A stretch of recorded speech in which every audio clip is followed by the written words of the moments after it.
বউ বাসার স্ত্রী অনেক রাগী, যতই বুঝান কোনো কাজ হয় না। তো যে খাবারগুলো সে খায়, যে পানীয়গুলো খায়, আউযুবিল্লাহি মিনাশ শাইতানির রাজিম 7 বার পড়ে ফু দিবেন।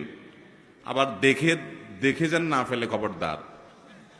দেখলে কিন্তু খবর আছে, বলবো যে কি মন্ত্রণন্ত্র পড়ে কি করছো, আরেক যুদ্ধ বাঁধবে কিন্তু। এই জন্য আর যদি দেখায় করতে চান তাহলে আগে আগে বলবেন, দেখো আমি কিন্তু কোনো ঝামেলা করতেছি না, শুধু আউযুবিল্লাহ পড়ে ফু দিচ্ছি। তো যদি বলে যে আউযুবিল্লাহ পড়ে কেন ফু দিছো, যদি বলেন যে তোমার রাগ অনেক বেশি, তাহলে আরেক যুদ্ধ হইতে পারে। এটা আরেক মুসিবত, এটা সাবধানে করতে হবে।